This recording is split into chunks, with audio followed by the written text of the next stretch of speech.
there's me thinking I'm going to get mugged by this whole gang of people coming towards me, and I'm sort of stuck either end. But of course, because I thought like all these people coming, I was like putting my cameras away. This would have been the greatest thing I could have possibly shot on the day, and I completely missed it because I, you know. Hey guys, and welcome back to Prime Focus, the podcast where I do a deep dive into other photographers' brains. And with me today is a wonderful photographer by the name of Elliot Masters. Hey man, how's it going?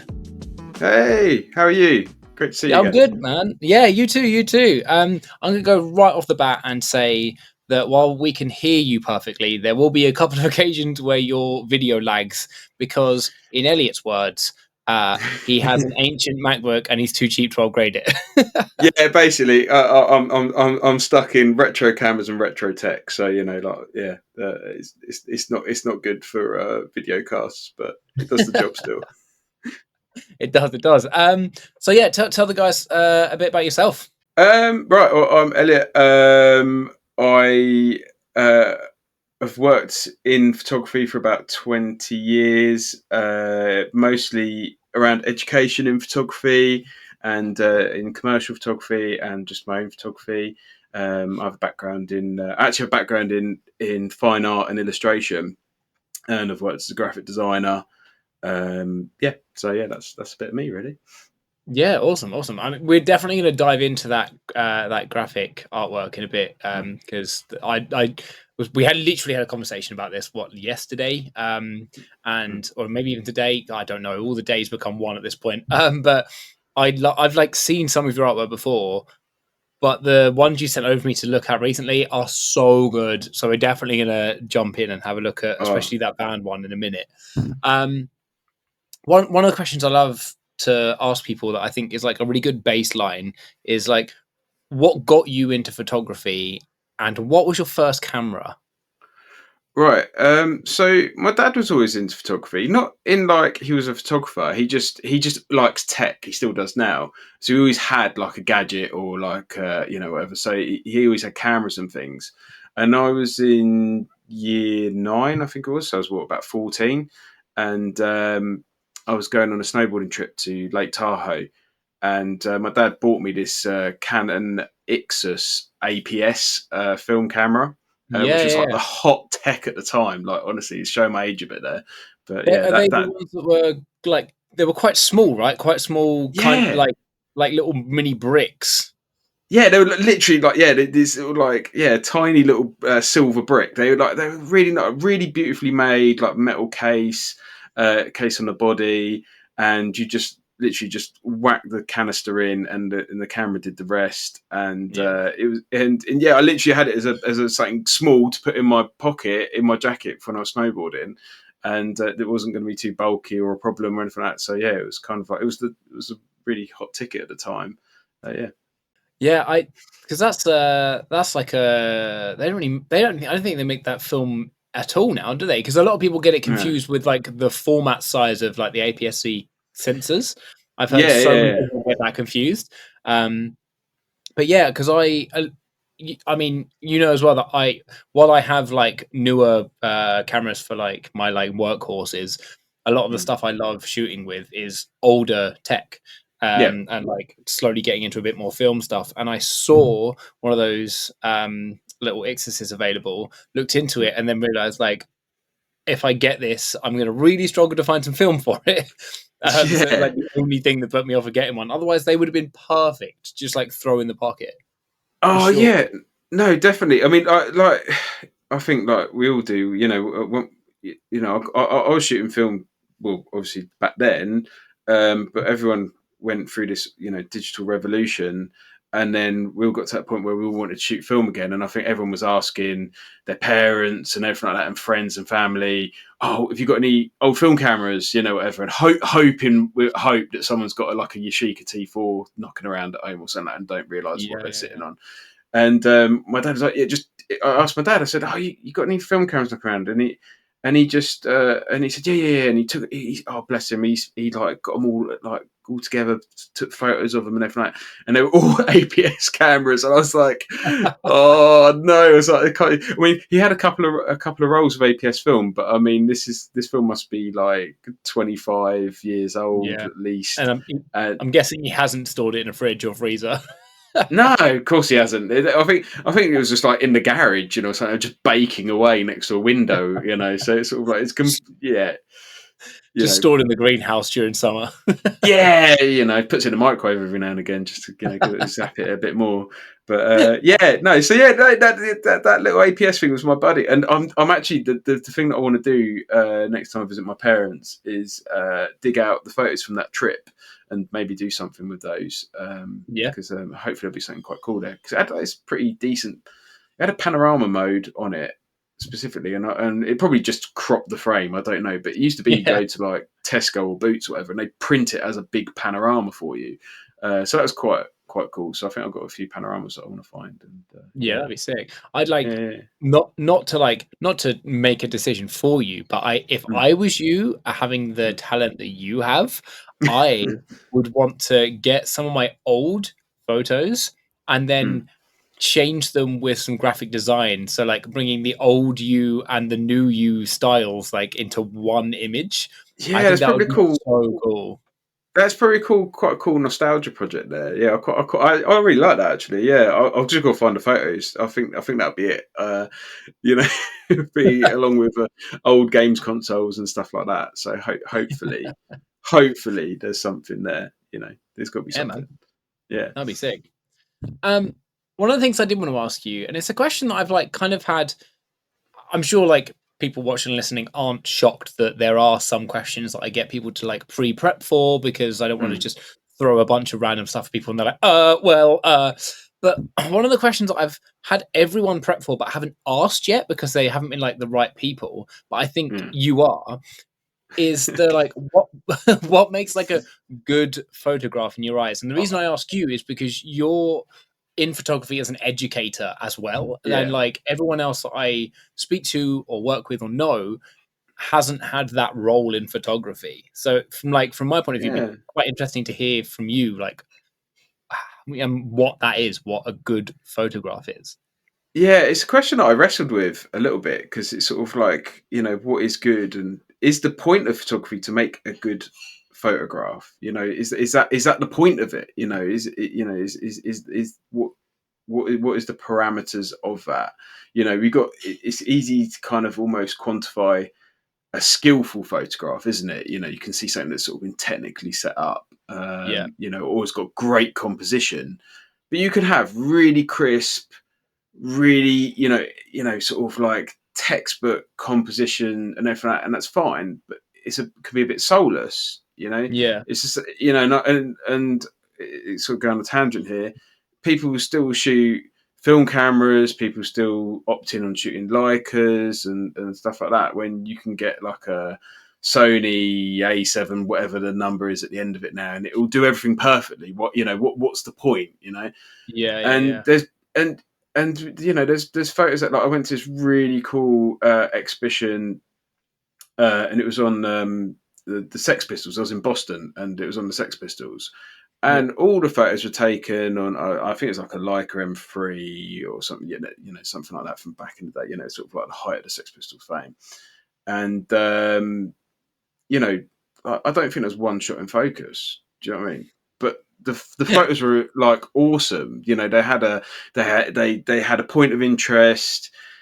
They had a narrative. And I'm not saying every photo has a narrative, because it's all about different photos for different things. You can, I always kind of gauge it on, like, how does it make you feel, from a point of, it could be just a really pleasing texture, or yeah, a really pleasing like glow to a light.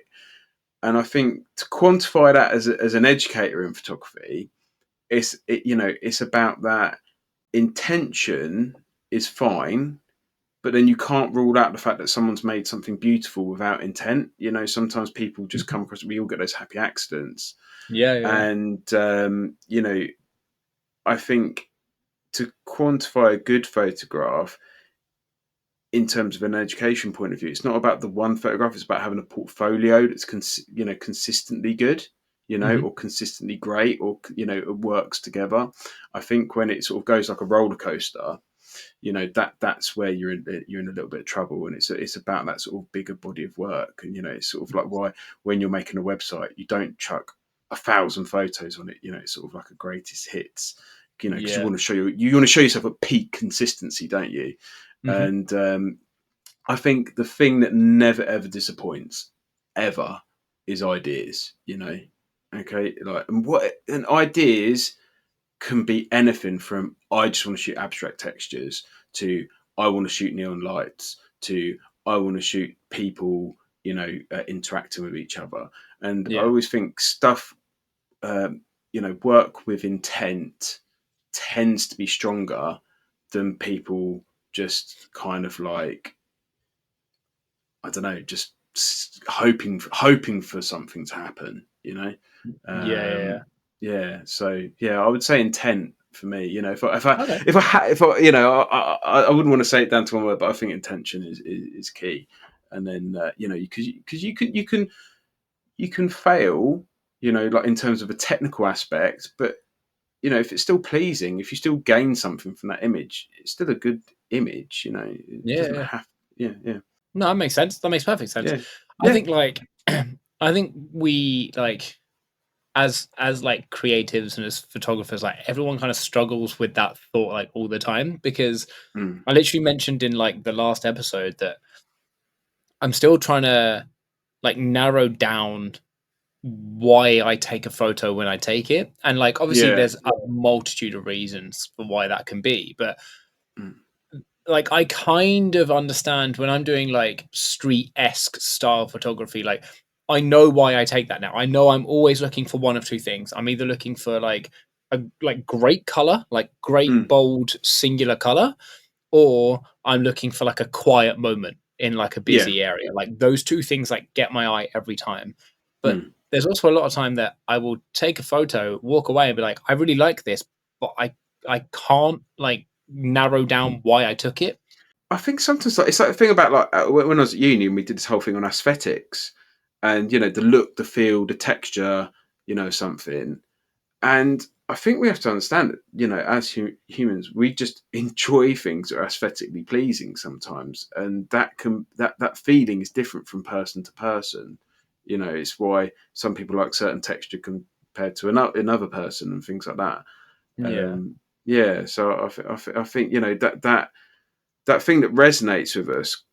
Um, like it's weird. Like I don't like guns or anything like that. It's never been something that interests me. Yeah. But I shot this whole series of guns, right? Even though whatever, and there's just something about the way that with the film that I used, and the way the metal looked and everything like that, and I was laid them all out. It was sort of like this whole like Americana piece I was doing. Sort of Yeah, like I sort remember of. seeing some of them actually. I remember you showed me a couple of them like when we first met. Oh yeah, Um, yeah, yeah, yeah, of course, yeah, yeah. yeah. But there's something about the way that metal looked on the wood and the grain of the film, the grain of the wood, the patina of the metal, all that kind of stuff. It just Hmm. came together of this object that I absolutely, have no like kinship with at all. There's no resonance in it. No, like I don't. I'm not interested in it in kind of like maybe in an historical point of view. I'm talking. The gun is like an old Jesse James like gun from like like 100 whenever Jesse Yeah. James It's was got knocking proper around. cowboy-esque vibes to it. Yeah, but yeah, just aesthetically as a photograph, it just comes together for me, and Mm. it just really works. I think like these people have got massive telephoto lenses and stuff like that, and I think they're looking for absolute perfection, and Yeah. there's a look they're going for, and they just want to capture that animal or something. I can kind of see where they might feel that something is good or not good. Did they get it or did they not get it? Yeah. Um, Yeah. for us, I think, from the sort of more street photography kind of like crowd, not that I don't know if I consider myself a street photographer. I do street photography, but I wouldn't say I was an out and out street photographer. But you know, I always kind of think, have I got the moment? Have I got the story? Have I got the thing? The intention, rather Yeah. than like, I don't really care about anything else, to be honest. Did I make the thing that I wanted to happen? Or Yeah. did I find something, within that? It's like when you get your roll back and you think all the things you think are going to be absolute bangers. Like, and then the ones that you thought, that's a bit rubbish, to turn out to be, it's quite interesting, that. Yeah. I think like one of the things that like I am learning like more and more is like maybe not so much like a mindset when I'm shooting, but like what I think when I'm looking at other people's photography is Mm, like there's like two things that like really catch my eye, and it's either if I look at an image and there's like and it's hard to describe, but sometimes there's like a singular point and you look at the photo and you're like, that's the thing you want me to look at. I am not scanning around. I've got what I'm needed from that yeah. image. Off I go. I think that works when, say, for like point number one, there is like you can tell like it's a proper storytelling image. Like you can see that that person is like going through this kind of time or Mm, is on their way to like you can kind of you yeah. get from the story from the photo like what the story is, but less more so now, less when I first started. Mm. I actually kind of like a busier image now as well, where there Yes. are multiple things and you look at it and you're like this, and then you're like, hang on, but also that, and also that. Like Mm, when I first started, I like looking at other like really good street photography is what got me into photography yeah. enough to buy a camera. And like Yeah. I'm definitely not like an out and out street photographer. I just enjoy it. But Mm, when I first started, I didn't get like that typical New York City street photography vibe where it's just like, here's a thing that's happening and there's like a million people in the photo, and I didn't get it. And I yeah. always watch like this video series called Walkie Talkie by a guy Yeah. called Paulie B. And Yeah. there are some street photographers in America that I look at, and every episode I used to be like looking for a person that just did similar stuff to what I like. And the Yeah. more I've seen it now, the more I'm like, well, actually, I really like that photo, and it isn't what I would shoot. And I'm Yeah. quite happy about that because I used to. Yeah. I think before I was Definitely. looking for what I shot, and that was it. Yeah. There is that thing of like emulation, isn't there? We sort of like, we look at stuff that we love and we think, I want to make that. I want to do that. It's like when, it's probably a difficult thing of when you go on a street photography walk, like everyone ends up taking a picture of the same thing. Hmm. And, you almost like, you feel bad if someone's taking it, you think, I could do that in my way. And then someone's looking at you going, you're ripping off my shot, or like vice versa, or everything like that. Or you see Yeah, something yeah, online, near me, I'm in southeast Kent, and I've got Margate nearby, and there's like the iconic image of the Lido sign. I don't know if you've ever seen it. Like there's, hmm like it's been on like Accidentally Wes Anderson. Like a million people. I know a yeah, lecturer at Canterbury Christchurch University, Rob Ball. He's an amazing photographer, and I think he was probably the first person to like shoot it and it be recognised. And it would be so easy just to pop over there and shoot it, whatever. But to end, like yeah, it's possibly the same reason why I'm not really into like wildlife photography and stuff like that, because I just kind of think I'm not going to spend 3 grand on a 100 to 800 mil lens or whatever. yeah, When I could just Google, like, because it doesn't interest me. I'm not saying I'm not doing anyone down that does that, because I can definitely see why you do that. yeah, yeah, Definitely, I could definitely see why people get into that.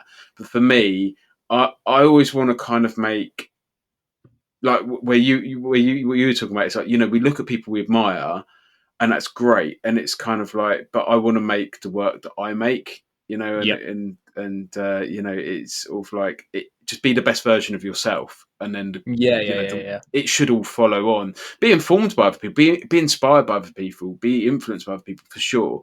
And if you need to kind of get that out your way to kind of like emulate people to start with, if that's your gateway in, and all for it, definitely do it. It's part of what I actually, like in through photography education, we do that emulation of other people's work to start with, and then as a springboard to then move on to their own, to get out of their system and and then go on to their own work.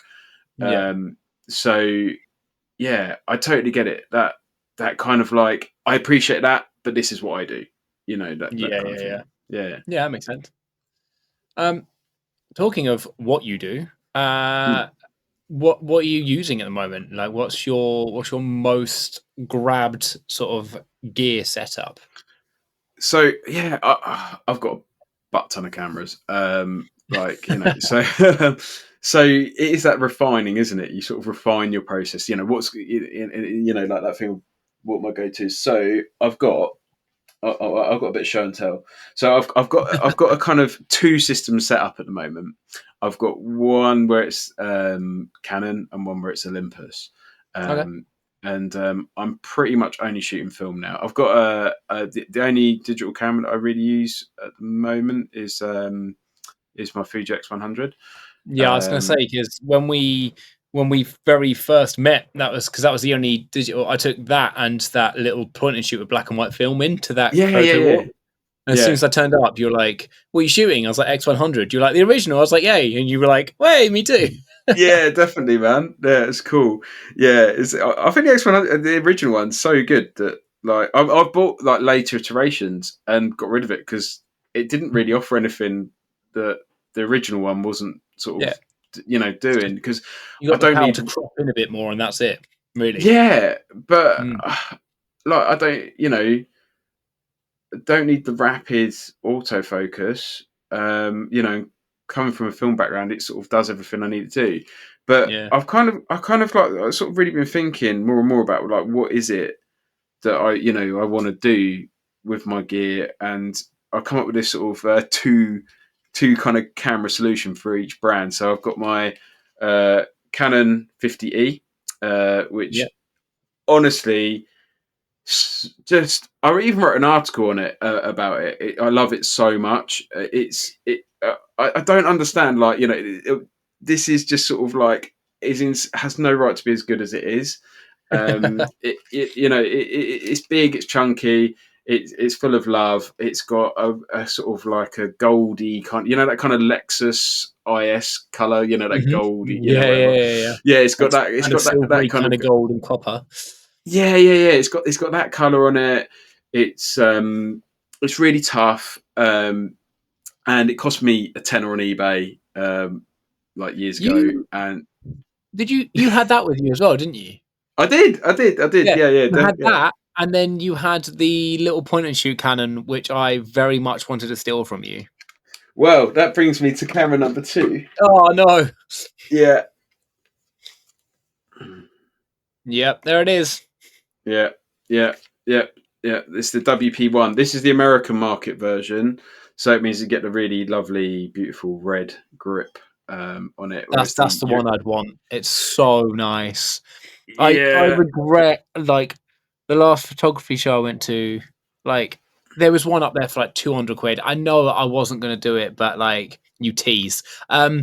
But like I I kind of regret not getting it because like I really need a point and shoot film camera it. because Do you I've know what? got my SLR, but like Yeah. I just want something I can just throw something in and take out for the weekend. Well, right. This it's been a bit of a this it's been a bit of a journey to get to this one, actually. And I actually did buy the European market one with the really dull grey grip that makes it look all Yeah. depressing. I bought that on eBay. And because I was searching around one for ages, and I missed one on there's a website called Cameras by Max, and they they're really good sort of sell like sort of 35mm cameras. Hmm. Really good place to buy stuff from, and I just missed buying one. And one came up on eBay, had really good feedback, and I like looked at the picture, minute detail, and I was like, right, I'm going to get it. And I got it. It wasn't the same one as it was on the pictures on eBay, and I was a bit disappointed. It had scratches on it in places where I thought, this kind of thing. And I thought, oh, do you know what? I'm going to scratch it up anyway. It doesn't matter, I'll sort Yeah. of go with it. And I took like what I thought was a roll, and it just kept going, and I was like, oh no, and it just kept going and kept going. I just kept on taking loads and loads of pictures, whatever. And because I think the film counter had stopped working or something. I don't know what was up with it, but it ended up I just took like 10 pictures of my sort of spare room wall when I was just clicking through, just sort of in vain, thinking, is it the count or whatever? So I was like, oh, it was just all a bit like meh. And so I sent it back because I said it wasn't the one I asked for, and the film counter's not working. I was sort of a bit disheartened. I left it for a year, and then I saw someone on YouTube using one, and I thought, oh, I could really go for one of those. And my wife's like, "If you had a look on Vinted," and I was like, "No," and so I don't vint. And she's like, she's like, she's always at it, with this vintage stuff, and I just looked, and there was one going, and it was like for 80 quid, and I was like, wow. yeah, and that was that bad boy. I was like, yeah, I was like, well, yeah, I'll just buy it, and That's a great find. it was amazing up until that day of that photo walk in London that we went to, Yeah. and I don't know if I remember telling you, but the latch. When I thought, oh, I'll load the roll on the train because I wasn't actually sure I was going to go to that photo walk. It was a last minute decision, and I Yeah, I remember you saying, literally, because didn't you you were nearly not going, and then the last minute you were like, "Can you drop me off at the station? I'm going to go." yeah, and I jumped on, and the doors closed as I was jumping on the stage. It was really like it was really crazy. Anyway, so I thought, oh yeah, I'll load the film up when I'm on it, whatever. And I'm like, I won't open this now because I've got some film in it, but it wouldn't open, and I was starting to panic. I was like, oh, whatever. I was sort of like, I was already rushed around because I was like just jumped on this train, and Yeah. and I was like panicking. And these guys, these absolute like these nutters would come on the train, and they were like they were like had all beers on them, and like sort of big bags of beer and stuff like that. They were just sort of like they were not in for a subtle train ride, and and they all sat around me, like all of these guys. And I was like, okay. And then this guy just goes, "You having a problem there, mate?" And I was like, "Yeah, I'm actually. I can't get this open." And he went, "You just got to squeeze it," went like that. And I was like, "He's broke my camera." And he's like, "No," and it was fine. He fixed it, and he's like, "Yeah, he's shit." And we all had a great time. We had a lovely train ride up together. We all became good friends. And it turned out there's a common problem with these. The latch breaks on them. Oh, right. Okay. Yeah. Yeah, and obviously this being a 30-year-old camera, it's not exactly like you can, just go and get, go get it fixed. But Yeah. luckily, there's some guy on eBay. He 3D prints the 3D prints the latch, and so it's Oh, back in damn. action. Yeah, Nice. so Nice. a bit of DIY. I was like, yeah, I can do this. I can destroy my camera and take it apart and totally fix it. I was sort of like, do you know, it'll be fine. I did it, and well, we'll find out because this roll that's in it now is the first roll since I put the new latch on it. So, Okay. Yeah. Good. but, Well, as long as it doesn't spring open halfway through, and it does open when you want to open it, then I guess we're okay. yeah, fingers crossed. So that brings me on to the Olympus setup, which Yeah. is this bad boy, the Olympus OM10. Okay, I think anyone that knows anything about photography has probably got an uncle or somebody that's had an OM10.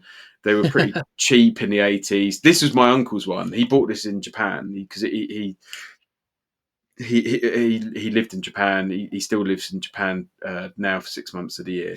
His wife's Japanese, and he got this, and he doesn't really. Yeah, he hasn't. He kind of sat there boxed for like 20 years, whatever. And he just said, "Oh, do you want my Olympus?" And I was like, "Yeah, thank you." And do you know, it's actually been amazing. It's every time I start to think about getting a more expensive, like like old school, manual focus film camera, Yeah. like even if it's like a Canon FM1 new F1 new, yeah, F1 new, or something like that. Mm-hmm. I just use it. This. I'm like, what does this not do? It's just Yeah. it just works. So at the moment, this is what I use for shooting HP5, so Ilford HP5, and I Yeah. push it. I, Yeah, I was going to say, I guessed I can see the red filter, so I was guessing yeah, that you'd been shooting black and white in it. But I swear you had that on the photo walk as well, right? With some black and I, white in it. 'Cause we were both shooting HP5 that day. yeah. Yeah, so yeah, I've got some decent stuff out of it from the photo walk. I've got a really good shot of Caleb and another person that was shooting with us, and yeah, I was really happy with that. But yeah, it was like that, just pushing that to 1600, and especially with like the red filter on for being outside, it's just been a revelation. Like honestly, I've actually just been writing an article for it for filmprocessing.co.uk for their website. But yeah, I absolutely love it, and the black and white just brings out the best in it, and pushing it to 1600 is just an absolute dream with Yeah. it. So this is where I come into the next camera. So like the two Canons are like my sort of some so it's like say you're too tired to buy new tech. The two Canons is like my modern like setup. So Yeah, yeah, like yeah. from the like 90s 2000s. So they work really well. Like I think there are cameras that pair well together. So like Yeah. my 50E and the WP1, which is great because we live in England, so it's always raining, so it's quite handy to have something you don't have to worry about, in the Yeah, rain. yeah, yeah. They go really well together. I don't know if it's a design language or something like that, but it's quite nice just to have like the 50 around my neck and then that in my pocket, and they work together. And then with the OM10, I've got this little bad boy, the original Olympus Ooh. XA. Yeah, yeah, So yeah. yeah. So this one didn't come on the photo walk. I No. don't know if I bought it then or not. Maybe I just bought it. I can't remember. But essentially, it works other than the focusing, because this one is a rangefinder. So it has a Okay. rangefinder patch on it. So the later versions of it was all like zone focus or like area focus, whatever. But this actually has a rangefinder, actual rangefinder on it.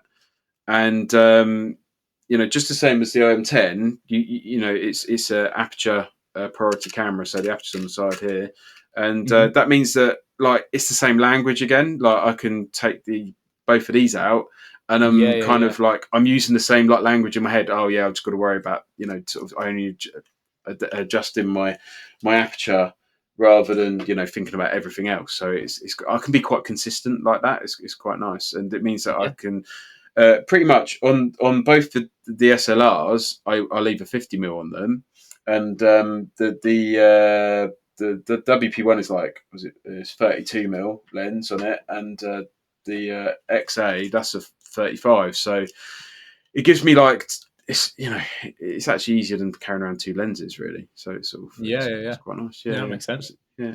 That's my set. Other than I bought a new camera. What did you I get? bought, I bought my first brand new camera in a long time. It is it's that little Oh, Kodak. the Charmera, the Yeah, whatever, Charmera, whatever it's called. Yeah, the little Chamera. Is it Kodak. yeah, Chamera. Yeah, whatever. Chamera. Yeah. Yeah. Yeah. So I succumbed to the sort of the cool kids, and yeah, just sort of. I I don't think wanted to get anyone's. one of those, but I went to go find one, and the couple of places I looked were sold out, and then eBay was just full of people that had swapped them, were selling them for twice the price, and I was just like, I'm not Yeah, spending that much money on one of those little keychain I cameras. tell you, it's not worth. I would say they're probably about worth about 15 quid. I would say Yeah, that yeah, that yeah. that price point, 15 quid, is like just about where it's at, maybe 20. So I signed up for stock alerts. If I didn't get one, my brother who lives in Brighton, I said, "Oh, if you go walk past the camera shop, can you pick me one up?"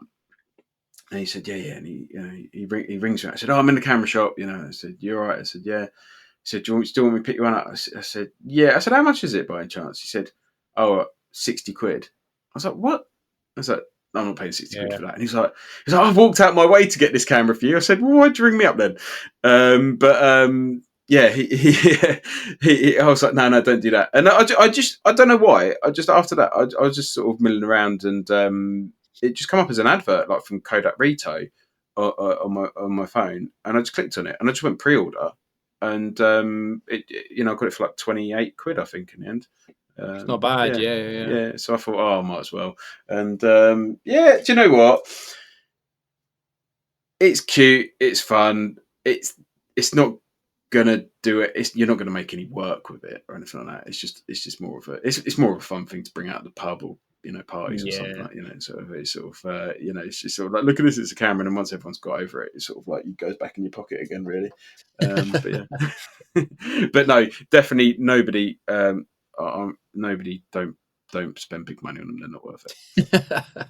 I mean, I mean, you know which camera it was already, but I just bought a new camera that's also tiny and also costs way more than it should do, and that's the Xrf.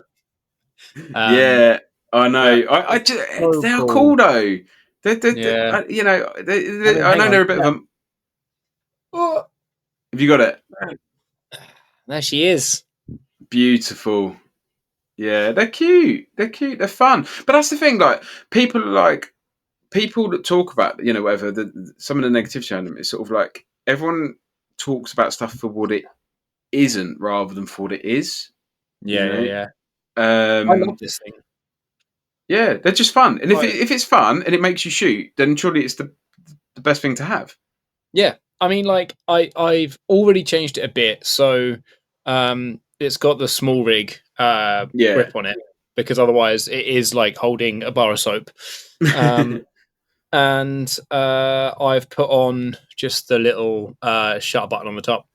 Oh, I cute. only put that in because I had a concave and a convexed, I think they're the two words, Yeah. shutter button set, and the slightly bigger, like, is that concaved? Convex, Yeah, concave. Yeah, cave goes in. Yeah. yeah, yeah. Yeah. That one is on my X100, and I just had that spare, and I was like, well, they look Ah, kind of similar, so yeah. no, Why not? it looks like I put my X100 in the wash for a little bit. Yeah. But I yeah, did have a it's go one. Yeah, cool. they're cute. I love the little swipey, like because I didn't realize, on the film simulation bit on the back, like it is actually that is touchscreen as well. It's sort of Yeah. Oh, yeah. The this bit here. Yeah. yeah. I couldn't believe that.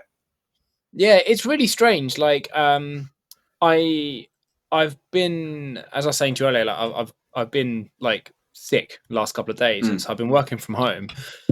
And on my lunch breaks, I've just been going out with the camera, just walking around and just kind of like just having a laugh, like going through, changing different things, testing out because there's like the light leak function, and I've been trying all the different things out. Like I think like there's a lot of filters that are ridiculous.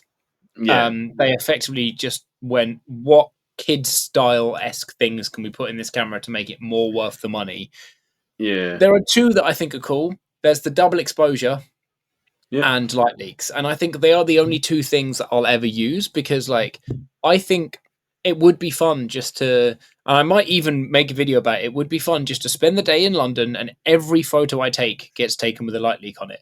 And they're random every time. And I just think it'd be Oh, really okay. fun to go at the end of the day, look at them and be like, cool. Some of this Yeah, works, some of it doesn't, but like it was a fun day where I'm yeah, like maybe shooting, hoping for a light leak in this area, and if it comes through, it will look great, and if it doesn't, we'll bin it, but it's fine. yeah, yeah, um, yeah. For sure, sure. and I think the double exposure one could be fun as well, especially if Mm. you have to take them one after the other, which is kind of annoying. Unlike being able to, obviously, like with film, you can roll back one if you want to, or you can be able to be like, I'll put the camera down for a bit and capture it later, or you can just Yeah. reshoot the whole roll. On this, it's very much like before you do anything else, you need to set the next one.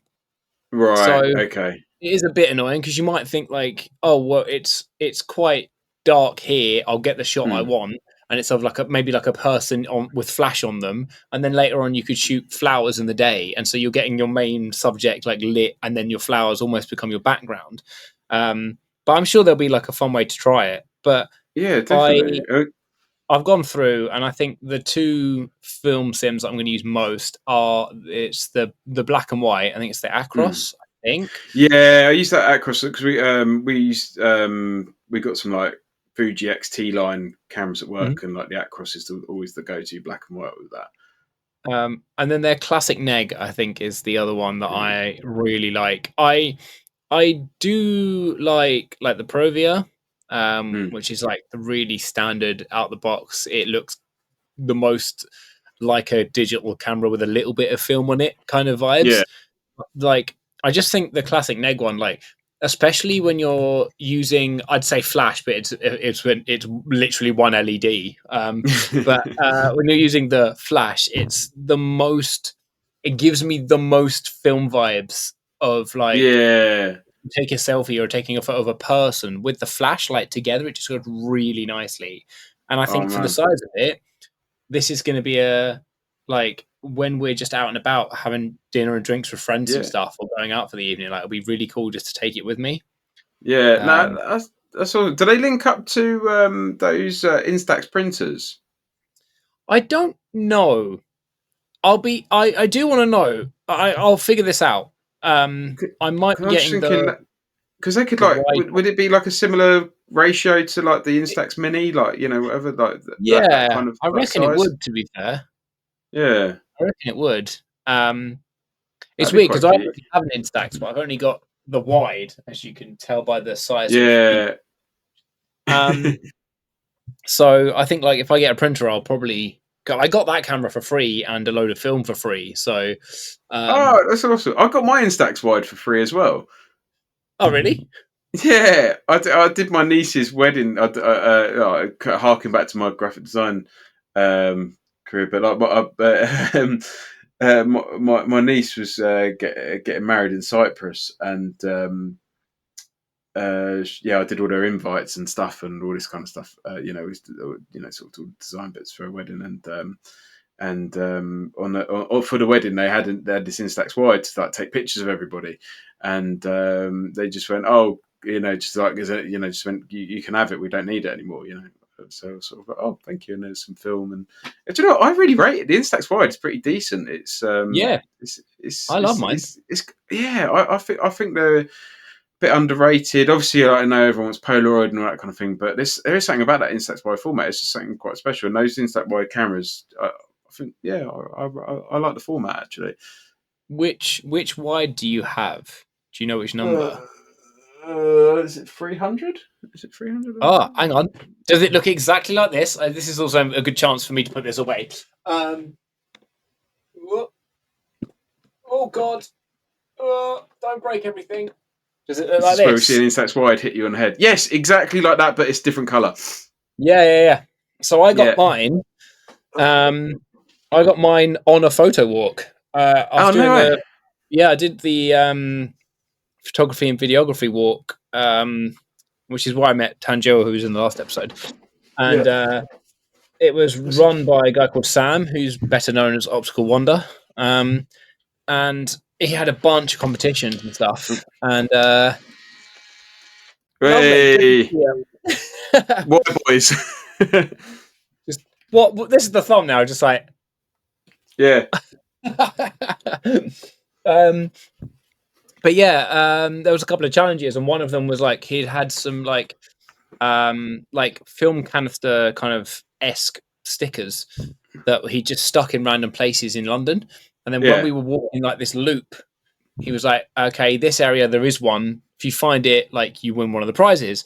And Mm, no one was choosing the Instax. And I hadn't really been trying because I mm, was trying to film like a bit of a video about that. And I was doing some POV stuff and chatting to some people. And like, I was like, I want to come out of this with like a memory and a video. And if I win something yeah. cool, but I'm not going to really try. And then the only thing left was that. And I was like, oh, why not? Like, I'm pretty sure Yeah. I've got most of the video. I'll give it a try. And I remember running down this bridge and loads of people were like, oh, I reckon there's one on like the outside because you can reach. And I looked over like much earlier than all these other people. And just because of my height, I could lean Mm. further than them.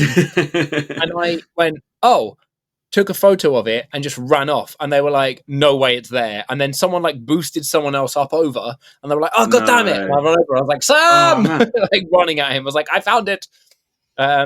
And then, yeah, like it was cool because in the video, like you see him like handing me stuff. And like I was the Oh. thumbnail of his video for a bit. Like Oh, that's awesome, man. it was fun. And yeah, it was that. And Yeah. then like 20 like shots as well. And then I came Oh. back and someone was selling expired, like an expired 20 pack. And it Yeah, was only yeah. about 6 months expired. And they were just giving it away for free on Facebook Marketplace. Oh, So I ended oh, up with fair. 40 shots and that camera for absolutely nothing. Oh Um, man. That's And awesome. so yeah, it's just been I love it. Like I'm trying to use it more for Mm. stuff. Yeah, yeah, yeah, I yeah, might when I go for Christmas Day, I might take it with me and also take the X half with me so that I can yeah, be able to like print some stuff out for people that are there, but also like have the X yeah. half stuff. But How do you yeah, feel about if people say, "Can I keep the photo?" You cool with that? I think if I was making a video and they knew I was Mm. making a video, I'd be like, Yeah, yeah, but let me just quickly like scan it in my phone. yeah, yeah, yeah. For sure, Right, sure, let's sure. give it like 5-10 minutes awkwardly standing next to each other, and then we can have it. Right. Yeah, Um, if I was just like at a party or something, I think the only reason I would take the photos would be to give them to people. yeah. No, that's cool, man. That's cool. It's an interesting one, isn't it? Because like they're very giveawayable, aren't they? It's sort of like, Yeah, you sort of like, oh, I just spent all this money on Instax. So here you go, have the film, whatever. And but it's something quite freeing about it. It's sort of like the photo then has a home, a place, whatever. yeah. Probably its intended home and place. I think like one of the things I kind of want to do is I do. I've been really tempted to like get a shirt made up and do a POV where I just go to London and I'm walking around touristy places offering to just take photos of people for people That's cool. and just like take 40 shots with me and just go out and just Mm, like if people ask, they ask. If they don't, they don't. And like I can film a different video at the same time. But like it would be cool mm. just to be able to be like, oh, like what are you in London for? Having a chat with them, like while it's developing. I take a Yeah, photo of it on another camera, and I'm like, cool, have a yeah, great time. And I just give them this like physical memory of their day, and then yeah. I just leave, and I'm just gone, and it's taken up 5 minutes of their time, and But they got like, this awesome photo. Yeah, it's that. No, yeah. it's really cool. That's what. What's the one? I don't know what it's called now. They do like a wide and a mini version that Fuji do. It's like where you can. It, it's like shoots a digital version and prints it as well. Oh, yeah, Um, yeah, yeah. Yeah, where you can take as many photos as you want digitally, and then choose which ones you print. yeah, yeah. Well, I don't Um, know if the one you print does that stay digital. Like, wouldn't that be cruel if it said, yeah, as soon as you print it, you can't keep the digital version or something like that. you But just see it like disappear off the screen as it comes out, and they're like, "It's yeah, gone forever." yeah, that's it. Yeah, tough luck. Yeah, but I don't know.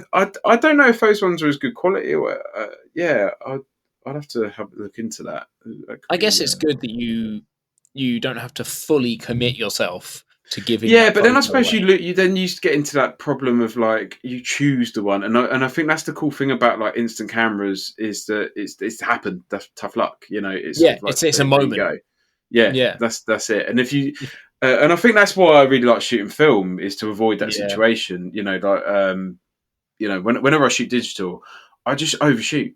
Every yeah, time, just yeah, because you can. yeah, yeah, You're yeah, limited to the size of your memory card, whereas you know with film you've got that weird kind of dichotomy of like you've got a finite amount of shots, but also if you're really holding back, you can make really boring shots. So you have to be brave. So it's yeah, kind of like forcing these two kind of conflicting things, sort of like limitations and how brave you're willing to be with that. Um, yeah. yeah, I feel that to its deepest, right? Because I have got some motion picture film sitting in my fridge that I haven't shot yet because I'm like I want to you utilize want it it for the to be right thing. worthwhile. Yeah, Yeah. yeah. So I got I think it was about 2008. Um, I got into shooting Polaroid like in a big way. I was sort of buying like loads of Polaroid 600 and stuff like that, and Hmm. I ended up getting one of those Polaroid land cameras, and Hmm.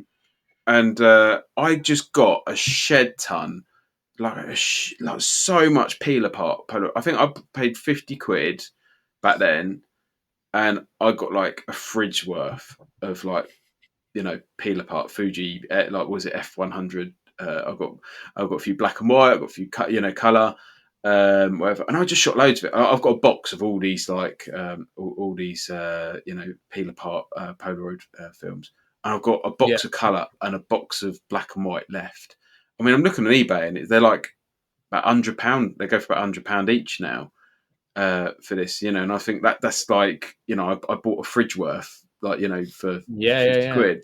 And I'm like, I'm too scared to shoot it. I'm like, do I sell it? Do I keep it? Do I use it? You know, if I use it and I don't like what I've done, would I wished I'd sold it? You know, it's sort of like, so it just stays, you know, away in the fridge. You know, Yeah, just yeah, sort of yeah. like, yeah. But you just got to go for it, haven't you? You just got, at some point you just got to just use it and just hope for the Yeah, best. yeah.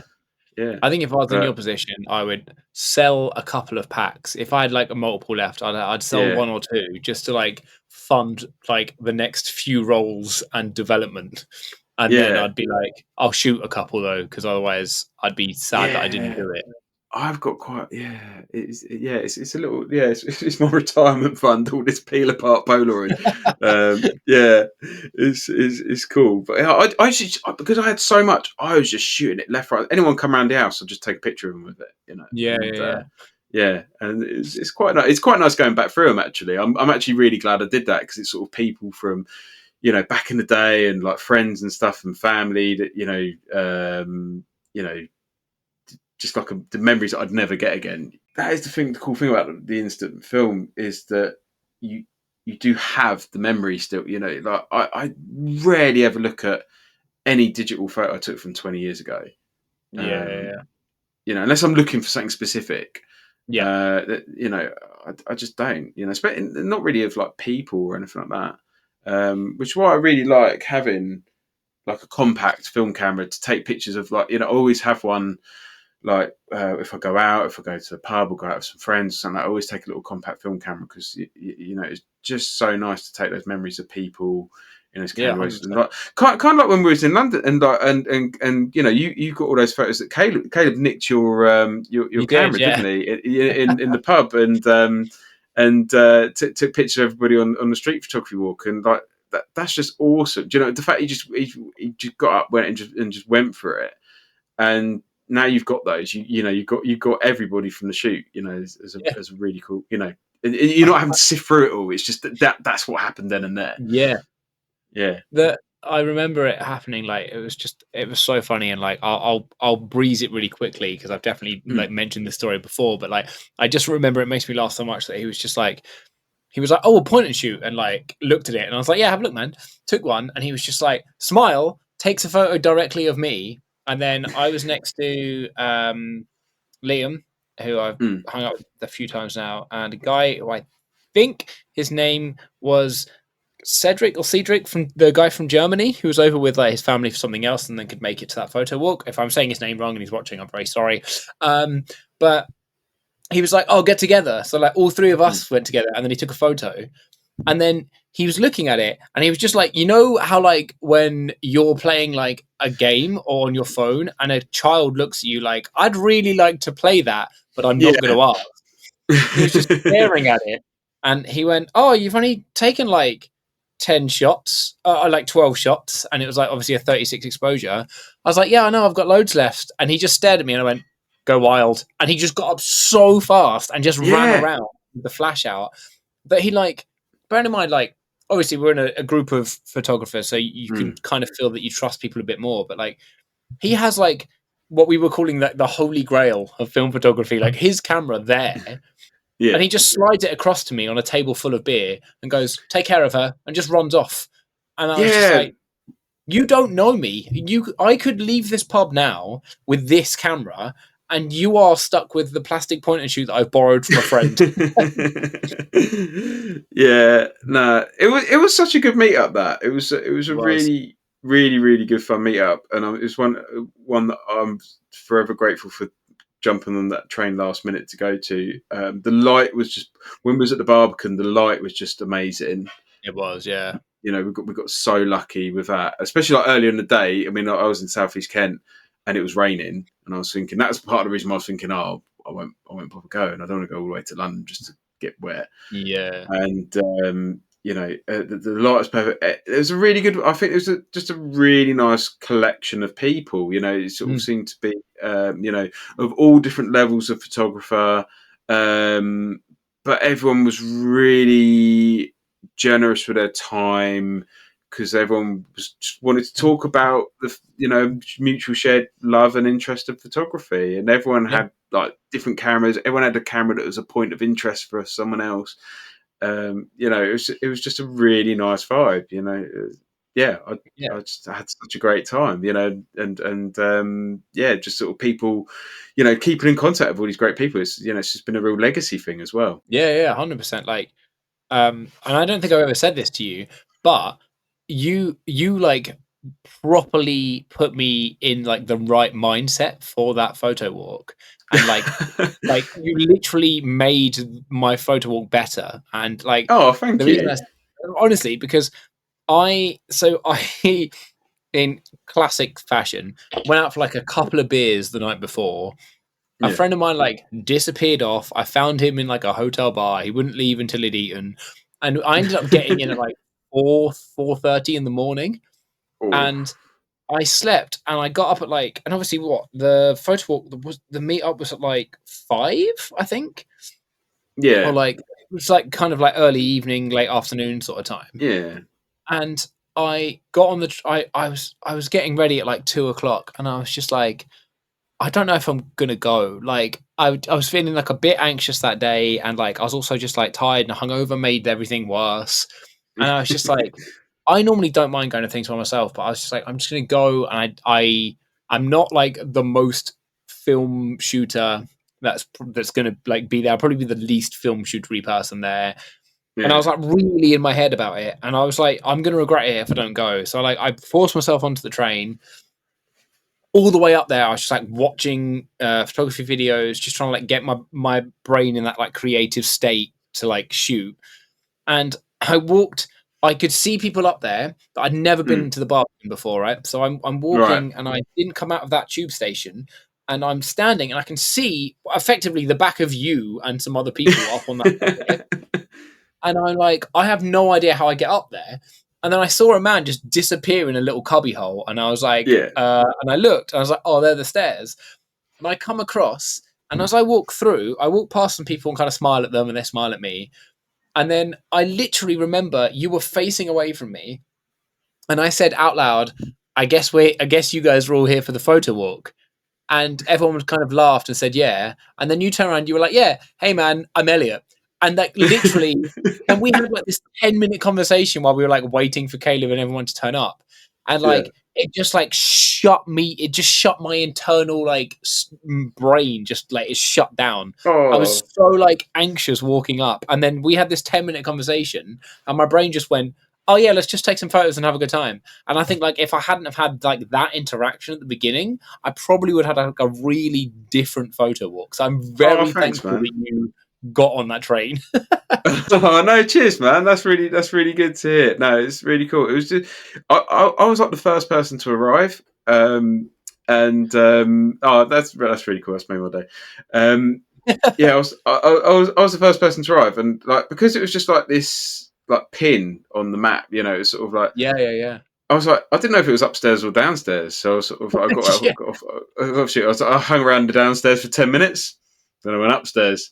No one was there, and I was sort of thinking, should I go downstairs again? And then there was some really cool like I don't think I posted them yet.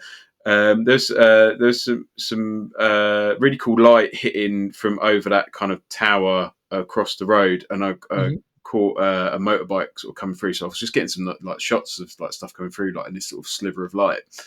Yeah. And Chris Saunders, Yeah. he was the next person to turn up. We got chatting a bit. It was really weird because on the train up, like we ended up following each other on Instagram on the train up because you know I think we both posted something to the effect of is anyone going, you know, like or on our way to the, you know, to the Caleb's photo walk.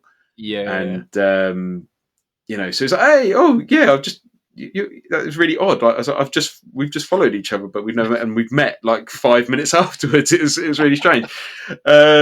Yeah, and I just remember like you turn up, and yeah, just got chatting to you, you know, and both were like OG X100 buddies, and yeah, it was I don't know, yeah, it was just so nice to get such great light, such a great location at the Barbican, and have a and I thought Caleb. I mean, like he turned up. He shook everyone's hand when he arrived. You know, Yeah. introduced himself. Whatever. He was such a gent, and and it was just a really good fun time. And then we did the walk through London and went to the bar, and the pub was really nice. It was like McKellar Bar, wasn't it? Yeah, yeah, yeah.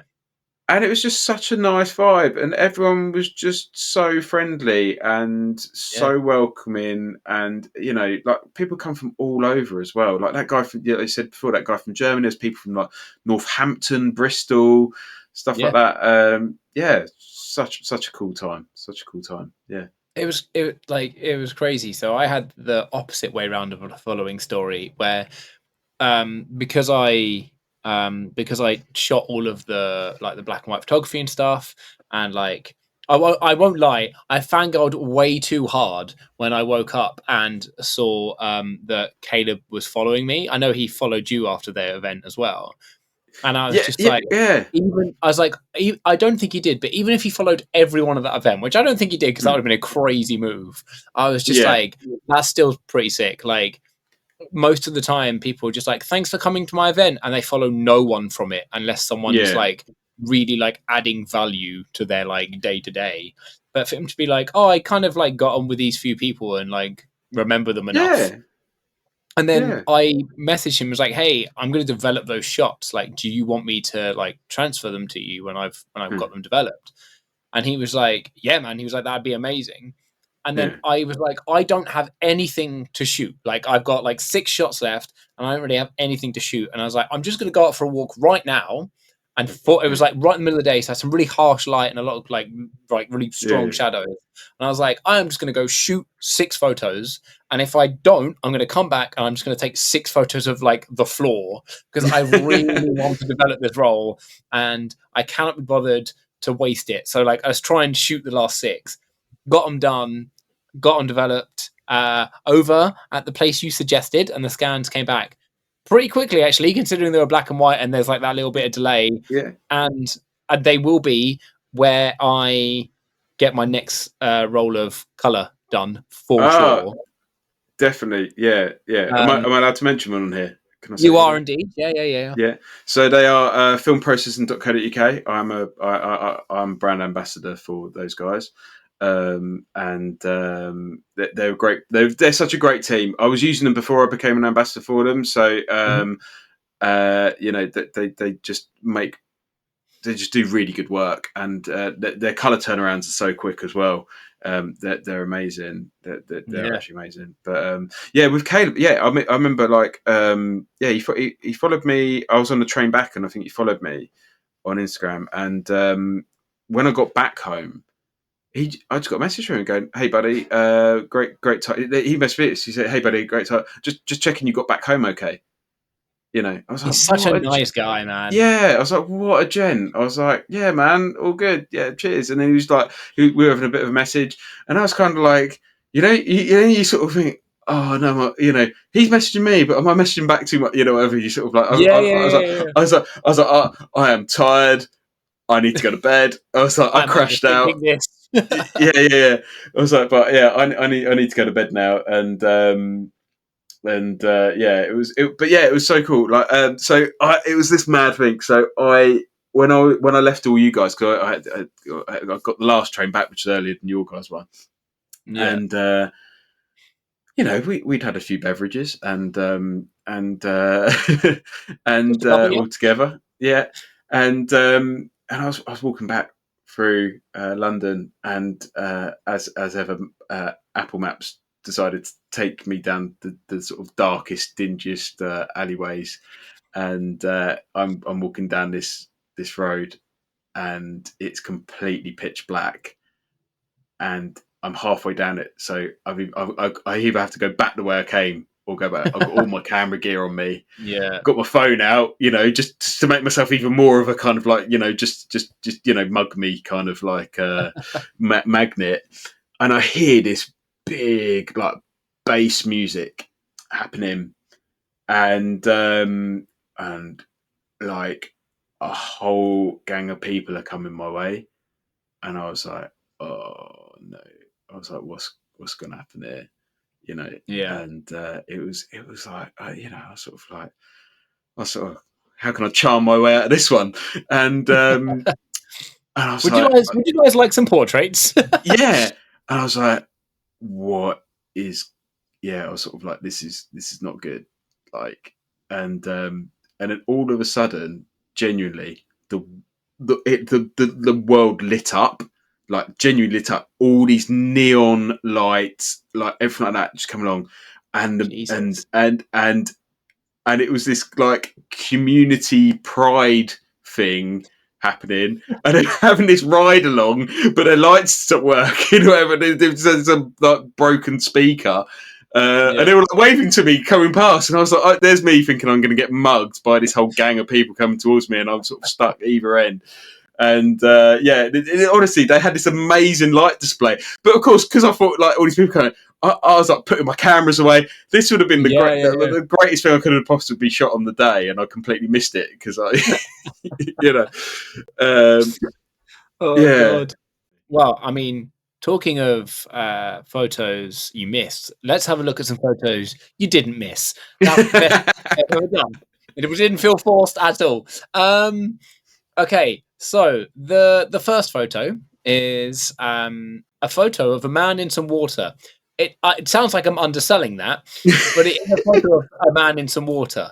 So talk me through it. Why did you take it? When did you take it? What did you take it with? All those details. Right. Okay. So this photo means a lot to me actually for a couple of different reasons. It was shot summer last year.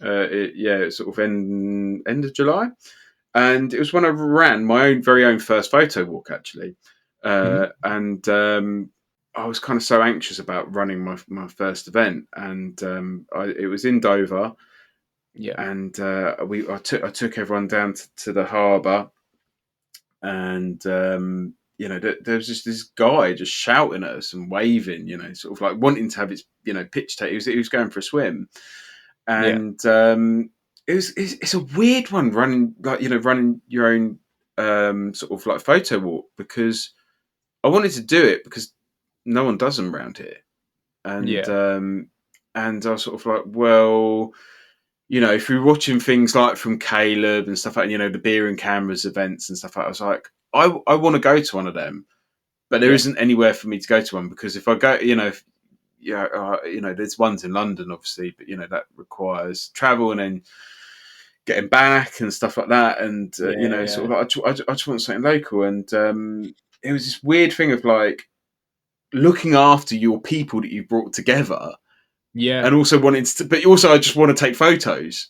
yeah, yeah, It was yeah, weird, and I kind of he was like the only one, like sort of like really good one that I got from from the evening, because I was more focused on other people.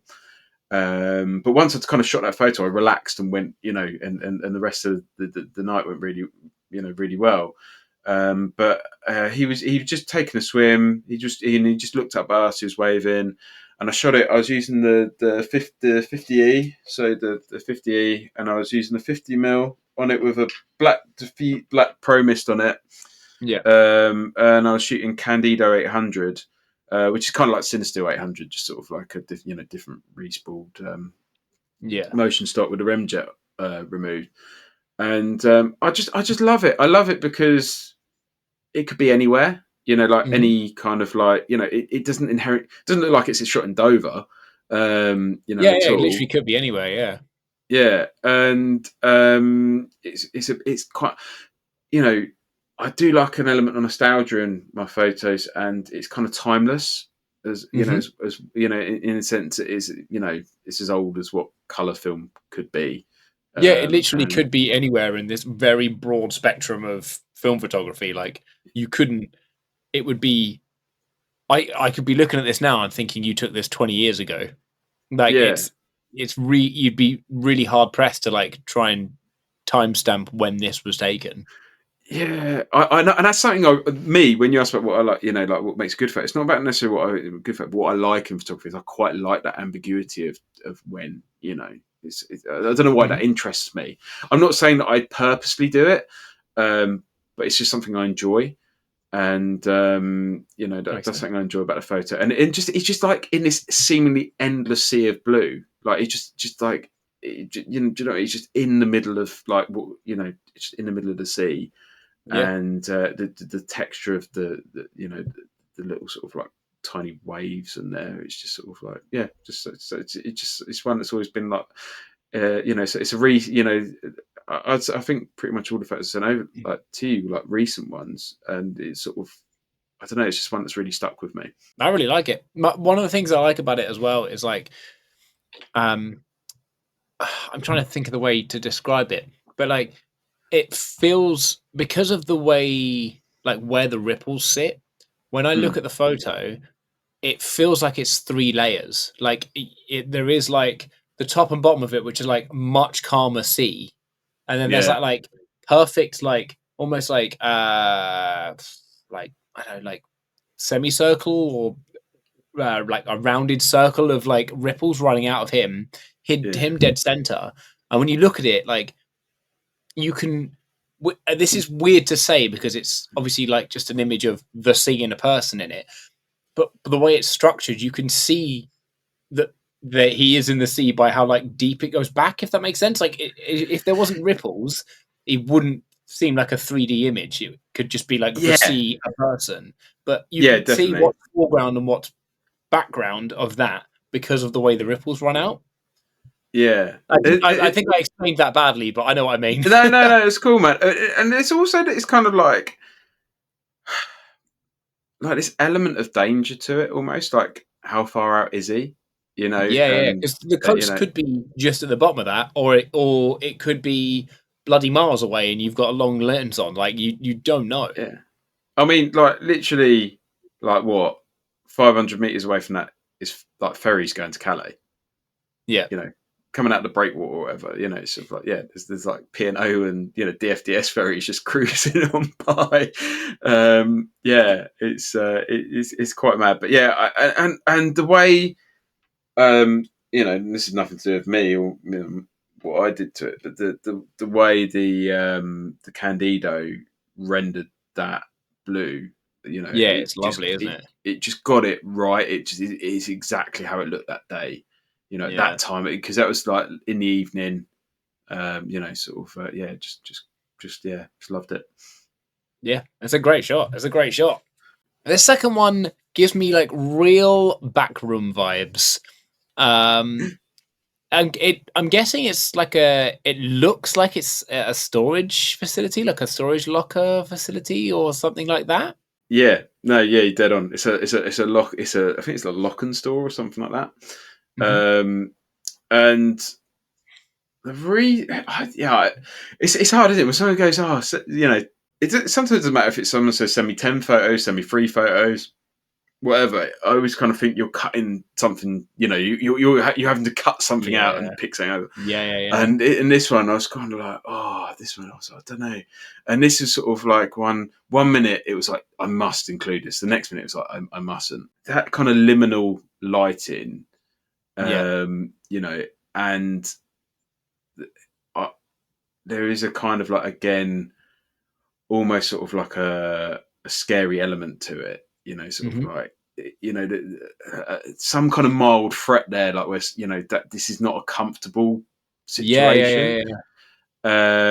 I It, quite it like, makes and you it makes you feel two things. One, again, it feels like it's hard to date. Like it could be taken in quite a broad spectrum of time. I guess the only thing that maybe could be dated on it is like the fire extinguishers, but like yeah, the colors and the layout of that could be like 80s. Like you just don't know. yeah, And also, and I think especially with like the darkening at the end of the corridor and that little right on the photo that just like instantly cuts in after like a couple of doors, you feel like you think you're the only person there, but you're not.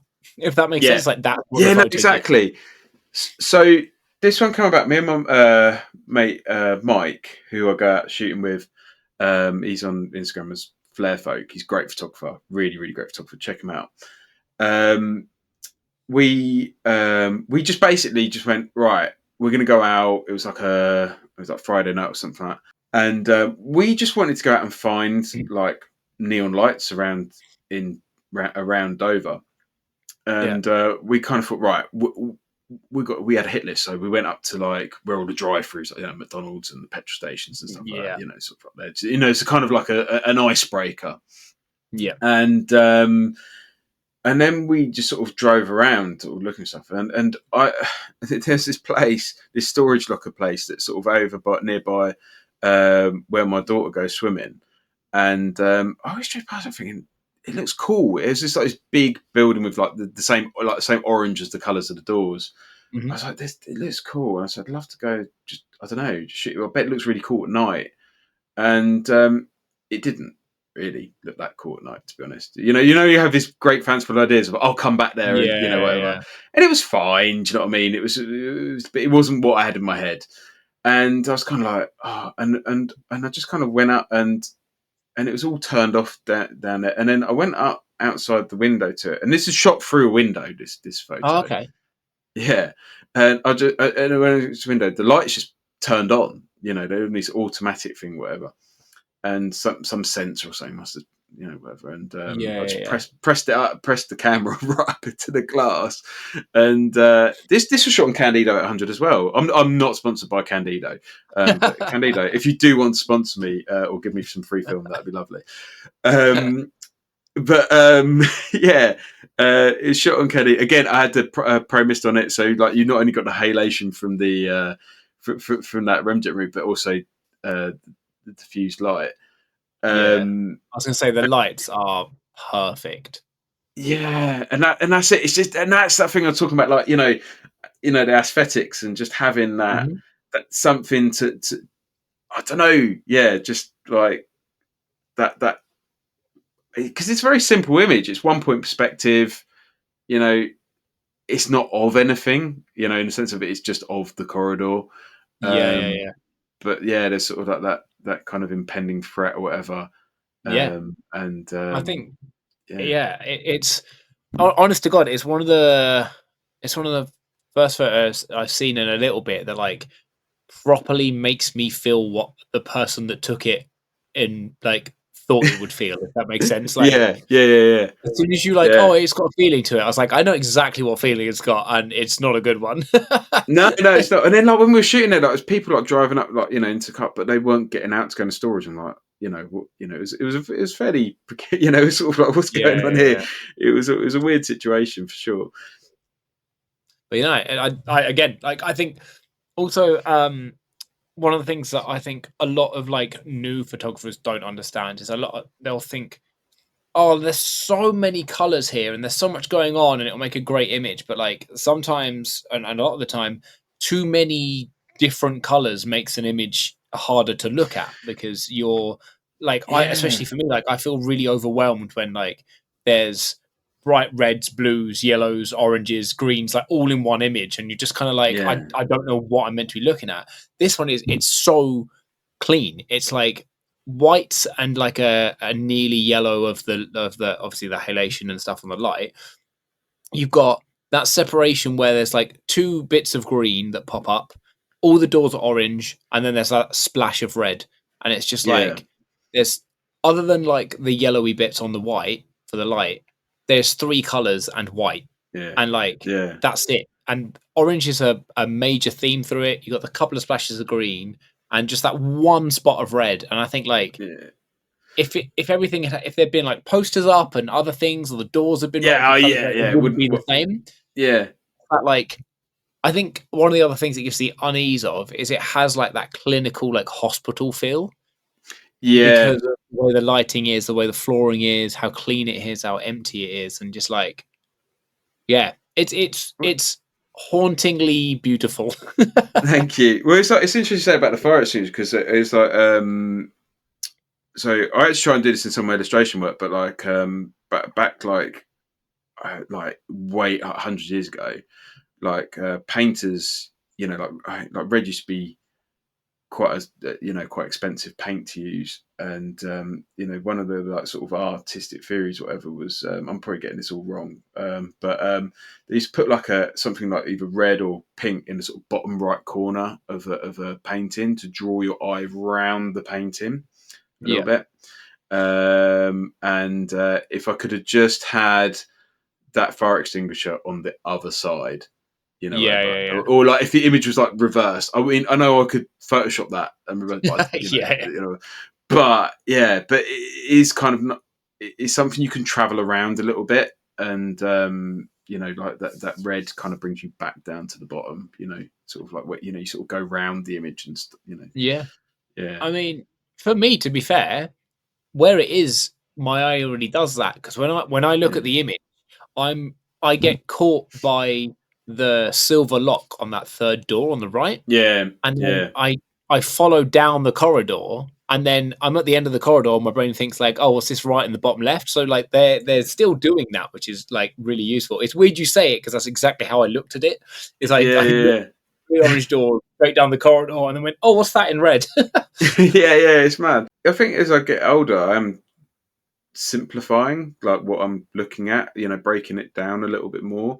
Hmm. So I like really like. I mean, I really like shooting buildings and the structures and the shapes in there, but more from Yep. like a pattern based thing rather than like, hey, here's this building. Whether it's sort of like, no, what would what can I Yeah, of course. Yeah, yeah, deconstruct yeah. from that? Yeah, And yeah. so like it's weird. I think the order we're looking at these photos in is the order in which they're also my favorite.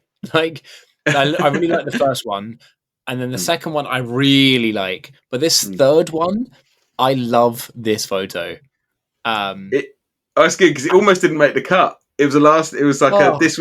Yeah. I'm so glad it did, dude. It's so good. Like before you tell me about it, I'm just gonna really quickly tell you what I You love tell me about it. about what you said. Yeah, I want. Yeah, go on. Yeah. So I love it for two things, right? Mm, When you look at it, you instantly obviously look at the words roller disco, right? Of yeah. course you do. Yeah. It's like just the thing your eye goes to. And the first time I looked at it, I was like, this is cool. And then like I was just obviously scanning through them. Then the Mm, second time I looked at them, I noticed the woman that's like silhouetted in the door. And mm. I was like, damn, like that's even cooler. And then I looked straight up and I was like, oh, there's a disco ball, like a mirror ball in the front. I was like, what am I not? What's happening? Like, why do I keep looking and then seeing more stuff? And like, literally right now, I've only just noticed that there's like those star, like gunshot kind of animations that are like on the plastic bits of like the divider. I didn't Yeah. see that until like quite literally now when I pointed out on the photo that there was the Yeah. girl that was in the doorway.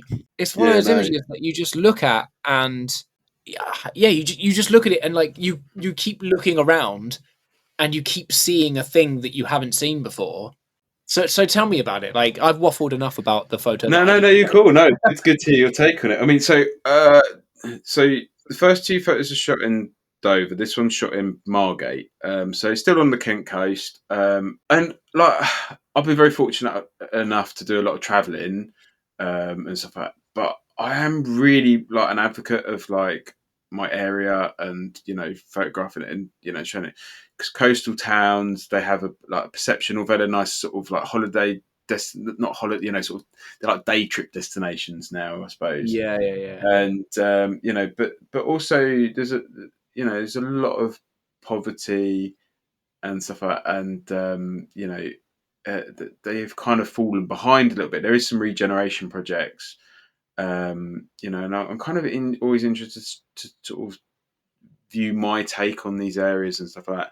And the thing with this is shot at Dreamland. Do you know about Dreamland at all? No. Okay. Google it somewhere. So Dreamland is really cool. It was this like huge theme park, like back in the day. I can't remember exactly what like it's decades ago. And then I mean, even when I was a kid, everyone used to go to Dreamland, and then it kind of closed, and it was in such a state of disrepair, and just time had got to it, and they just decided to redo it, and redo it. And it's somewhere you can go to Margate, you can go to Dreamland for free, you can get in there free. You just have to pay for the rides and stuff like that. And they have like concerts there and stuff. And this was shot on my Olympus OM10 with HP5 push to 16, so push two stops. And I can't. Do you know what? I don't remember because I remember being inside at Dreamland, and I remember taking the red filter off to take a picture of a photo booth, and then having it on to compare the difference. And Okay, yeah. I'm almost certain. Doesn't sound very certain. I'm 50-50. Completely, I'm pretty sure I've left the red filter on this one. And this one was I just I didn't actually intend to shoot a photo. There was a really cool shoe rack with it said disco above it, and I Mhm. shot that. And then I saw the roller disc sign, and it wasn't the bit that caught my eye. It was the shadow behind it, and I thought that would look really good on black and white. And I thought Yeah. I could do that, and I thought I had to wait for something. There was quite a few skaters in there, but they all looked like where I'm standing. Yeah, Uh, yeah. it looks like there's no one else there other than her. Oh my god, I've just seen there is a person to the left of her right in the shadows. Yeah, yeah, Bro, this is the photo that keeps on giving. Every time I look at yeah. it, I'm finding another thing. So yeah, so like I was waiting for someone just to get in front of one of those windows. Yeah, yeah, I yeah. mean, and I just got it. Like, I could have got it a little bit earlier and got it in dead center, but I just got it on the end of it. Yeah. And the hardest bit about all this was not only was I trying to get this person in front of the window, whichever one of the skaters it was. I didn't have a particular Yeah. skater in mind. I didn't really care. It's just as long as I got in front of the window and not have someone Yeah. come winging by me. But I was also so this would have been shot in about August this year, and I was rolling around my 4-month-old son, in the pram at the same time. So I had one hand on the pram, one hand on the camera, just trying to like make sure I get this shot. Yeah, so it was quite a special photo, actually, a special experience. And but Dreamland is such a cool place. Definitely, I would say Margate and Dreamland are like essential places to go and shoot if you want to do that sort of Kent seaside thing. I Yeah. might even look at maybe doing like a small photo walk around there next year or something like that. But If you do yeah. it, I'll come. Oh mate, Like, yeah, I will let you yeah, know. 100%. Yeah, Like, yeah, yeah, it's one of those things where, like, it'd be a bit of a distance, but, like, I've done 2.5 hour drives before just to go and shoot, like, a singular little village. So if I'm going there to, like, shoot with someone, like, we can have a catch up and stuff like that and go out and take loads of photos and, like, potentially yeah, meet other people. Like, I'm so down for yeah. It'd that. be awesome, So man. It'd be totally awesome. Yeah, no, yeah, but like, yeah, it was just cool. And like, there's a kind of like I really um like those sort of what's the like like films like LA Confidential and stuff like it's kind of like you know post-war kind of like cop things or whatever, and yeah. even though LA Confidential shot color, there's that kind of noir kind of vibe. I think it's because of the style of the text from the roads, but it's that Yeah, shadow. yeah. And I've always wanted to create a photo that has that texture of the shadow on it, Mhm. and that's why I kept it. And yeah, it's quite it's cute, a few little cool things hidden in there, and it kind of wasn't like anything I'd really done before, so it's sort of like it's a point of interest. But yeah, I always kind of like all the photos of like the oldest one is from last year, and the reason for that is it's all about moving forward with your personal artwork. So Yeah, yeah, yeah. my I was at the pub with a friend of mine, Lawrence Campbell. He's an illustrator. He's a comic book artist. He started drawing like Wolverine, the Punisher, stuff like that. Mhm. So he does like Marvel. He does like Hellboy at the moment. And I remember like him just saying like and it's like one of the first times I met him, through my brother. And he's he's done all this stuff for Marvel and stuff like that. He's saying, yeah, just in the year, I'll just chuck everything in the bin, whatever, anything that doesn't like, I can't sell off. It's like chuck it in. I was like, he's chucking away all this great stuff, and it was like, and then it took me a while to realize. I mean, like years to realize, this kind of like fresh mindset of like you've done stuff and it's done, and it's had its purpose or whatever. Yeah. And it's about moving forward, and just sort of like that kind of Yeah. moving forward, and sort of like, because if you know I know I've talked about I like nostalgia in my photos, but I'm excited about what I'm making next rather than what I've made. If Yeah, that that makes makes sense. sense. Yeah. So sort of try and I always hope that the next thing I do is the best thing. Really. Yeah. Yeah. Yeah. Yeah. But, Well, I mean, you've handed me another wonderful segue, because talking of like design mm. and moving forwards, let's move forward and look at this design photo. So I'm normally, obviously, as I say, normally like I just throw in the three sort of photos, but when you show me this, and because like this is a big part of like who you are as a creative person, like I did not want to like gloss over this. So Mm. tell me about this photo. It's a photo. Was it a photo someone else took? A photo you took? And This is then one that I took actually. okay, So let me get it. So I'm just getting it up down here. that's fine. Looking I've only down. just I looked at it earlier, but I've only just seen that it says Michael Scott's favorite New York pizza joint on the sign. Yeah. Um, so I went to New York. What was this? Me and my wife, we went to Boston, and then we got the train down to New York for New Year's Eve. Hmm. And this was shot. So this is the only one. So everything else has been shot on film. This was shot on the OG Fuji X100, Yeah, and I, was in New York. I was taking load. I was taking like a butt ton of photos. yeah, And I saw the van; it had all graffitied up and stuff like that. And I was I took the picture and never thought of it again. And when I got back so this was 2018 going into 2019, yeah, and when I got back, I was using my iPad to edit the photos because I think I just downloaded I don't know something, and I was using the Apple Pencil, sort of just adjusting and stuff like that. And I just started doodling. I was just sort of like, I think I was just sort of like bored or whatever, and I just started doodling on one of the photos, and then it just kind of went out of control. And I did like 20 of these, I think, like something like that, 20 different like sort of photos. I started doodling on them. yeah, And this one I just really enjoyed. It's sort of like, and it became a whole series, and like of work, and that bred a lot more work. So I've got a bit of a background in illustration, like commercial illustration, and ended up getting like hired by some really cool brands and universities to do like work for them. Sort of working on either my photos or even photos they supplied to me, which yeah, is quite cool. And that led to some really cool collaborations. Met who's now a good friend of mine, Chia Fernandez. She's a former Fuji ex photographer, whatever their brand people are called.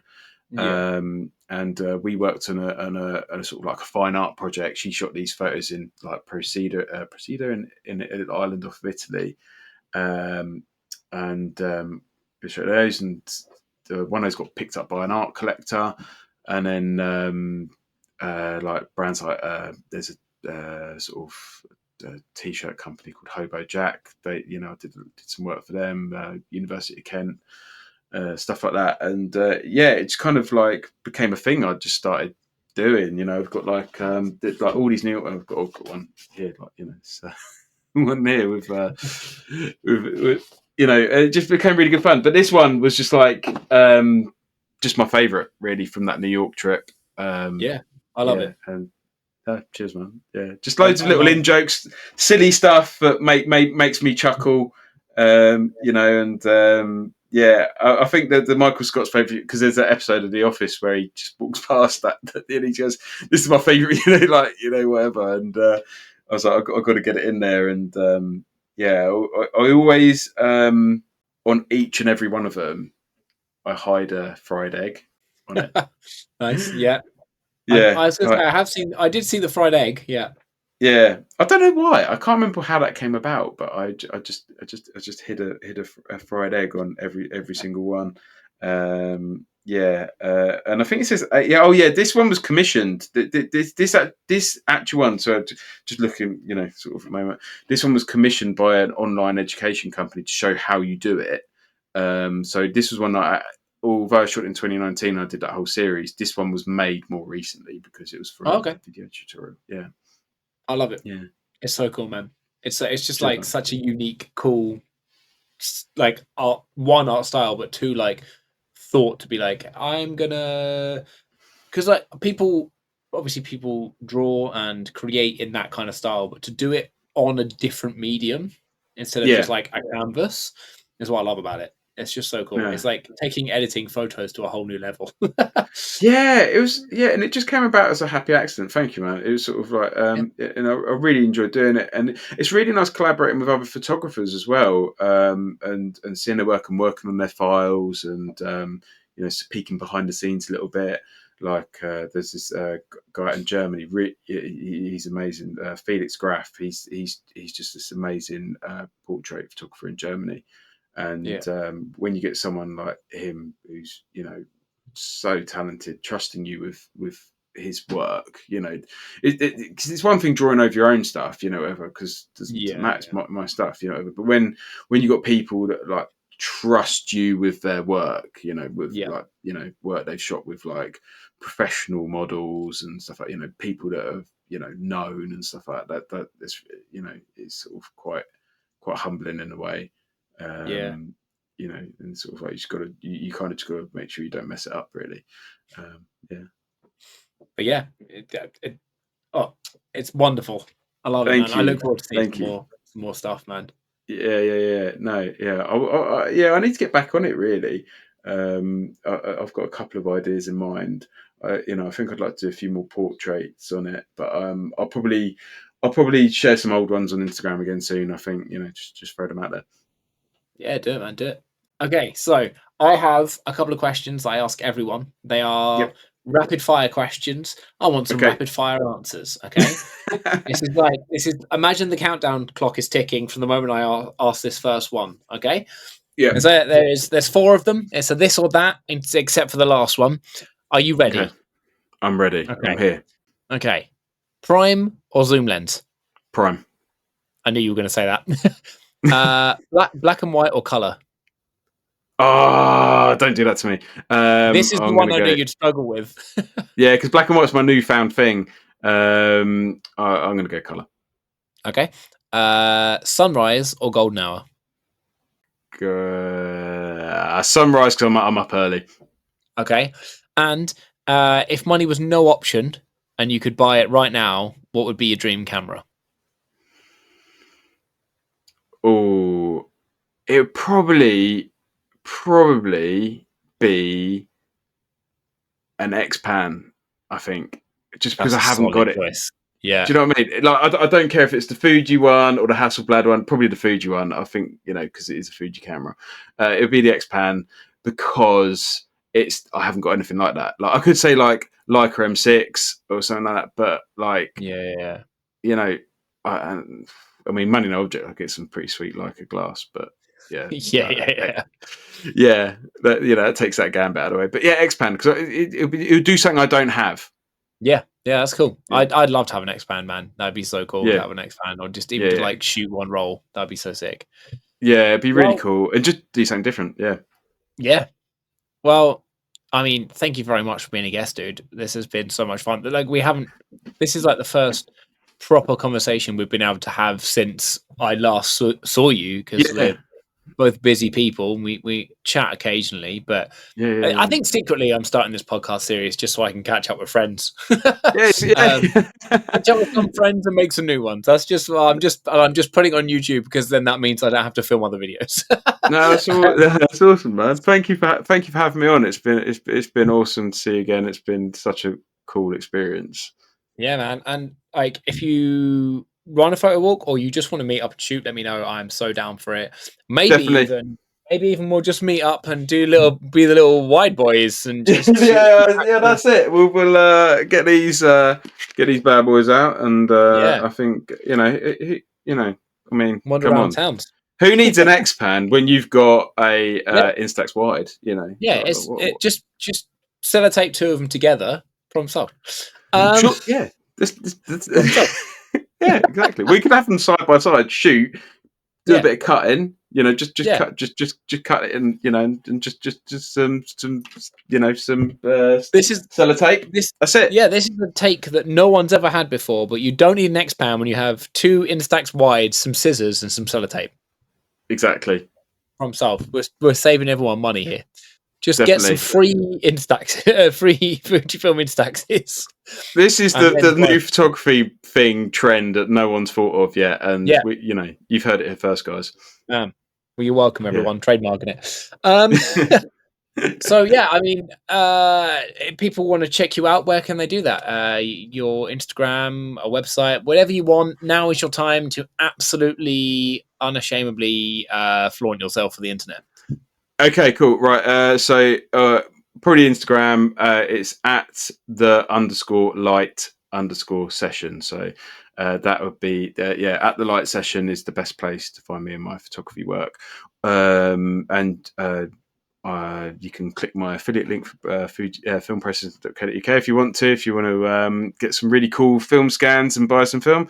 And also, I am in the latest issue of the Analog Dispatch as well, Nice. which is pretty cool. So it's a really, really cool magazine about film photography. And I wrote an article about oh, it's got that photo in it. I wrote a really cool article. Well, it's up to everyone else to judge if it's cool. Actually, I wrote an article about 800 speed films and Nice. why I think they're cool for shooting in the UK because it's all the weather's miserable for 50 weeks of the year. Yeah, it is indeed. Yeah, and it's not yeah. even that great for the other two still.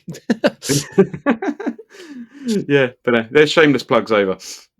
Awesome. Okay. Well, yeah. I'll put those details in the description anyway. But I always like to give people the chance to vocally sell themselves, as well as just hoping that people will click on a description link. But yeah, I mean, this has been the most fun chat, man. Cheers, man. Yeah, I've loved We it. definitely Absolutely need loved it. to. We'll definitely catch up again Yeah, soon. Get up and do 100%. some Yeah, shoots. definitely. Yeah. And Yeah, yeah, we'll get you to Dreamland. Dreamland, it'll be open again next spring, I think. So that it's like Google it. Honestly, it's yeah, just like I'm down. awesome. I'm so down. No, it's cool. And then the beach is like right opposite it. So it's sort of like, and then you've got like the Margate Old Town and stuff like that. So I think it's like an awesome do it all place to get lots of different things. Yeah, man. Let's do it. Shoot it. I'll even shoot film in honor. Okay, I'll even shoot film. Yes. But yeah, thanks, man. It's been a great. I hope everyone watching/listening has enjoyed it as much as I have. And yeah, thank you very much. Cheers, man. Absolute pleasure. Yeah, no worries. And to everyone that's been watching and listening, thank you very much. Go check this man out, and I'll catch you in the next one.